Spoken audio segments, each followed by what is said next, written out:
ಎಲ್ರಿಗೂ ನಮಸ್ಕಾರ. Universe love ಚಾನಲ್ಗೆ ನಿಮ್ಮೆಲ್ರಿಗೂ ಸ್ವಾಗತ. ನಮ್ಮ ಕನ್ನಡ ಬಿಗ್ ಬಾಸ್ 12ಗೆ ಮೊದಲನೇ ಸ್ಪರ್ಧಿಯಾಗಿ ಈಗ ಕಾಕ್ರೋಚ್ ಸುಧೀರ್ ಅವರು ಎಂಟ್ರಿ ಕೊಟ್ಟಿದ್ದಾರೆ. ತುಂಬಾ ಟ್ಯಾಲೆಂಟೆಡ್ ಪರ್ಸನ್, ತುಂಬಾ ವೈಲೆಂಟ್ ಪರ್ಸನ್, ತುಂಬಾ ಆರೋಗೆಂಟ್ ಅಂತ ಹೇಳ್ತಿದ್ದಾರೆ. ಸೈಲೆಂಟೇ ಆದ್ರೆ ತುಂಬಾ ಆರೋಗೆಂಟ್, ಆ ತರ ಎಲ್ಲ ಫುಲ್ ಬಿಲ್ಡಪ್ ಕೊಡ್ಕೊಂಡು ಬಂದಿದ್ದಾರೆ. ಹೇಳಕ್ಕಾಗಲ್ಲ ಯಾವ ಸಮಯದಲ್ಲಿ ಬಿಗ್ ಬಾಸ್ ಅಲ್ಲಿ ಏನಾಗುತ್ತೆ ಅಂತ ಹೇಳಕ್ಕಾಗಲ್ಲ. ತುಂಬಾ ಈಗ ವೈಲೆಂಟ್ ಅಂತ ಹೇಳ್ಕೊಂಡು ಬಂದ್ರೆ ತುಂಬಾ ಸೈಲೆಂಟ್ ಆಗಿದ್ದವರು ಇದ್ದಾರೆ, ತುಂಬಾ ಸೈಲೆಂಟ್ ಆಗಿ ಹೋಗಿ ಆಟ ಸ್ಟಾರ್ಟ್ ಮಾಡಿ ಗೆದ್ಕೊಂಡು ಬಂದವರು ಇದ್ದಾರೆ.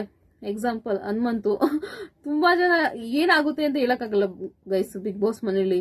ಈಗ ಇಲ್ಲಿ ನಾವೇನ್ ಅನ್ಕೊಂಡಿರ್ತಿರಲ್ಲ, ನಾವು ಜನತೆ ಏನ್ ಅನ್ಕೊಂಡಿರ್ತೀವಿ, ಇಲ್ಲಿ ಫುಲ್ ವೈಲೆಂಟ್ ಆಗಿದ್ದಾರೆ, ಹೊರಗಡೆನೂ ಹಂಗೆ ಚೆನ್ನಾಗಿ ಆಡ್ತಾರೆ ಅಂತ ಅನ್ಕೊಂಡಿರ್ತೀವಿ. ಬಟ್ ಅಲ್ಲ, ಹಂಗಾಗೋದಿಲ್ಲ. ಅದೇ ರೀತಿ ತುಂಬಾ ಸೈಲೆಂಟ್ ಆಗಿದ್ದಾರೆ, ಇವ್ರನ್ನೆಲ್ಲ ಏನು ಕಳಿಸ್ತಿದ್ದಾರೆ ಅಂತ ಅನ್ಕೋತೀವಿ. ಅವ್ರು ತುಂಬಾ ಚೆನ್ನಾಗಿ ಆಡ್ತಾರೆ.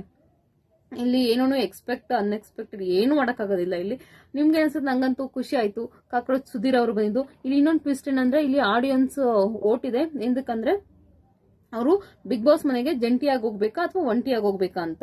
ಅಂದ್ರೆ ಒಂಟಿಯಾಗಿ ಆಟನ ಅವ್ರು ಸ್ಟಾರ್ಟ್ ಮಾಡ್ಬೇಕಾ ಅಥವಾ ಜಂಟಿಯಾಗಿ ಇಬ್ರು ಸೇರಿಸಿ ಒಂಟಿಯಾಗಿ ಆಡಕ್ಕೆ ಅವ್ರಿಗೆ ಸಾಮರ್ಥ್ಯ ಇದೆಯಾ ಆಯ್ತಿಲ್ವಾ, ಒಬ್ರನ್ನ ಅವ್ರ ಜೊತೆಗೆ ಇನ್ನೊಬ್ರ ಕಂಟೆಸ್ಟೆಂಟ್ ನ ಕಳಿಸ್ಬೇಕಾ ಜಂಟಿಯಾಗಕ್ಕೆ ಅಂತ ಆ ತರ ವೋಟ್ ನಡೆಸ್ತಿದ್ದಾರೆ.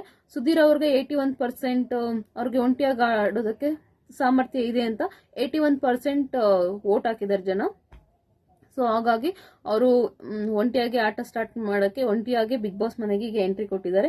ನೋಡುವ ಯಾರ್ಯಾರು ಒಂಟಿಯಾಗಿ ಹೋಗ್ತಾರೆ, ಯಾರ್ಯಾರು ಜಂಟಿಯಾಗಿ ಹೋಗ್ತಾರೆ ಅಂತ. ಈಗ ಒಂದಾದ್ಮೇಲೆ ಒಂದು ನಾನು ನಿಮ್ಗೆ ಅಪ್ಡೇಟ್ ಕೊಡ್ತಾ ಇರ್ತೀನಿ. ಪ್ಲೀಸ್ ನನ್ನ ಚಾನೆಲ್ನ ಸಬ್ಸ್ಕ್ರೈಬ್ ಮಾಡಿ. Thank you so much.